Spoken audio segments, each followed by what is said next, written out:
Our network is upgraded. All right, you're gonna have to bear with me on this review, mostly showing product close-ups and B-roll, because I'm not gonna do that thing where I just hold the product up, because the router we're talking about is in active use right now. Like, my family is depending on it to get work and school done. I started documenting my issues with my old network-attached storage box crapping out, and I always meant to follow up on that, more of a series, how we replaced it, what we upgraded to, and ultimately we decided on hooking up a little QNAP. I think the folks at QNAP were kind of amused by some of my commentary, so they sent over a QHora-301W for me to test drive and share my thoughts. I actually don't know how to pronounce it. QHora, or maybe Korra, like Legend of Korra. I kind of like that one, but regardless, the 301W is the final piece of our home networking puzzle. I'm just gonna call it the 301 from here on out. My little QNAP NAS has support for 10 gigabit network connections. So I got a 10 gig network switch and I installed the 10 gig network card in my workstation. The last piece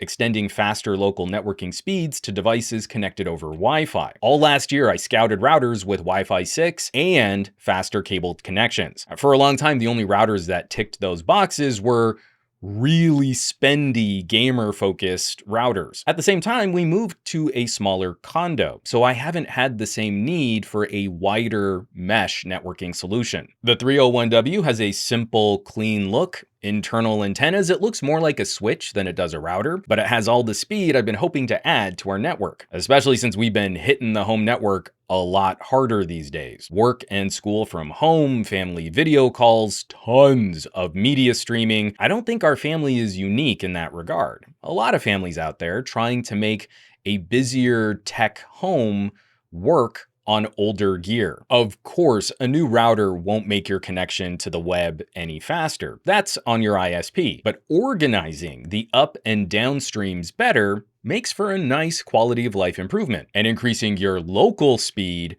is super handy when you run your own media server, backing up and accessing decades of family photos and videos, documents and archives, and all of my old video projects and B-roll. The 301 more than doubled my connection speed to the box of hard drives under my desk. On a gigabit Ethernet connection, I was running well enough to edit from my NAS, kind of low-level stuff, maybe pop in a few clips. Now I've got plenty of bandwidth to host all of my 4K projects over the network and work from any PC or any computer that I might want to connect. Another example, I set up a trigger in the QNAP Android app for my wife's phone. So when she charges her phone and is connected to the home Wi-Fi, automatically upload all of her new images to the NAS. She was kinda notorious for never backing things up. And if she shoots some 4K videos, this local backup is way faster than a cloud service. Super large 4K Blu-ray rips can stream natively, where I used to have to transfer them to a computer before I would play them on our TV. And you don't need to run a fancy multi-drive NAS to get some of these perks. You can hook up a USB drive directly to the 301, and the router will set it up like a network share over FTP. The 301 is not designed to be a media streaming box, so you're not going to run Plex directly off of the router, but it's a solid solution for fast local backups. The software and control package for the 301 is refreshingly complete. After coming from an Eero, I was always disappointed that the Eero tried to make network management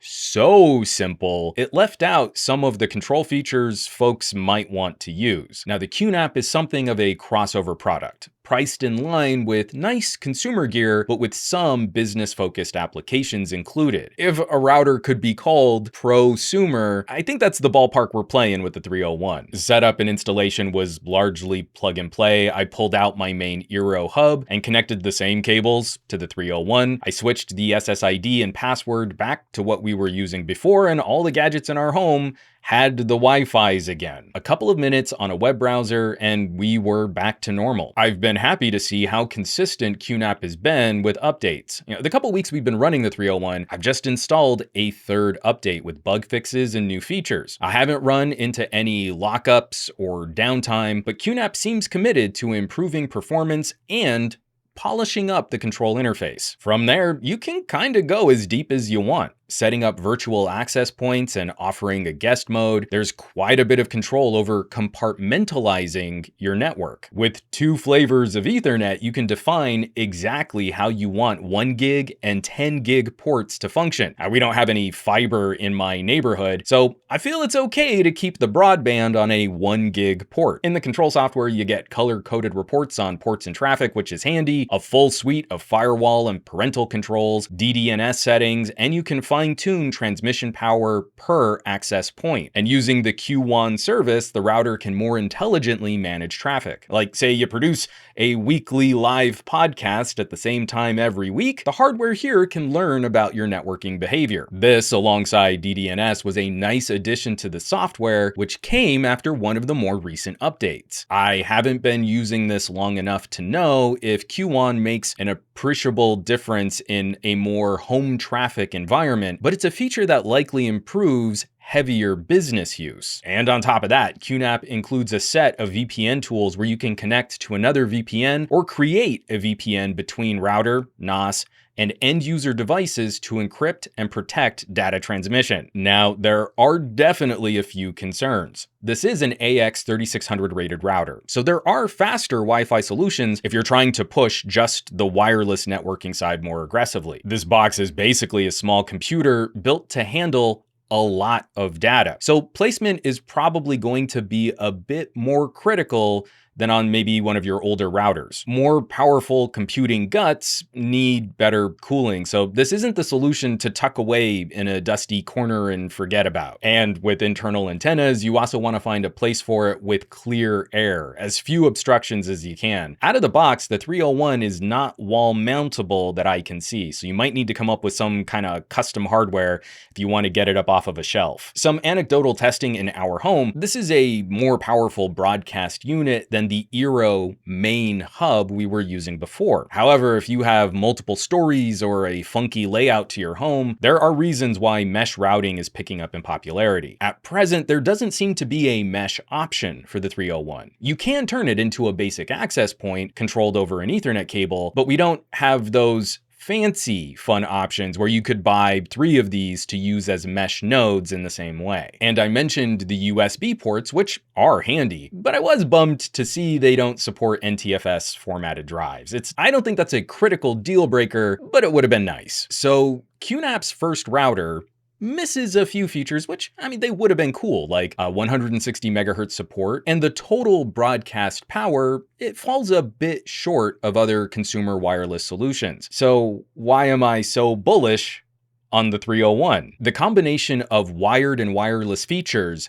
at this price offers us some fun competition. It's not hard finding an external antenna Wi-Fi 6 router that can hang with or outperform the 301 wirelessly. But if you're looking for decent wireless and faster cabled networking, you could be spending 30 to 50% more with most of the established home networking brands. So to hit this sweet spot of features and price, I think QNAP is making some appropriate compromises while also featuring the business grade features that make their other networking and storage solutions so compelling. There's never one metric that easily sums up a gadget experience. If you have a 10 gigabit NOS and a 10 gigabit network card and a 10 gigabit router, they play really nice together. And if you'd like to add some corporate style security to remote work, using QNAP services on this router and their network storage is a nicely packaged solution. I think in an age of work from home, there are some corporate IT departments that would be interested in better securing the connection for remote employees. Because of the antennas and wireless options, I feel pretty good recommending the 301 for smaller homes and apartments, easily if you're under 2,000 square feet, depending on the layout and the material in your walls. We're smaller than that here, and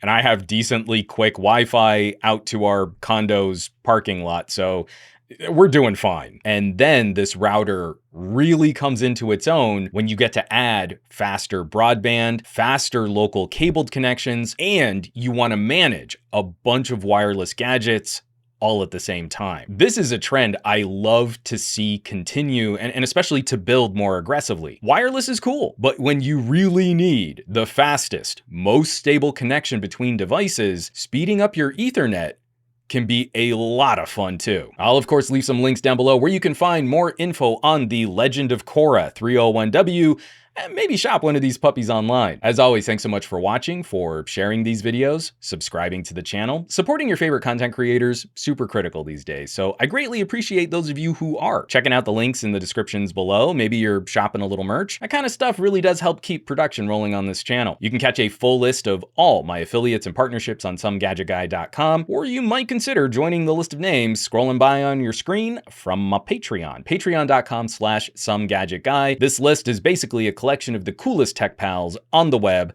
so I hope you'll check them out. Now, you know where you can find me around the rest of the internet at SomeGadgetGuy on the Twitters and the Twitch, the Facebooks and the Instagrams, and I will catch you all on the next video.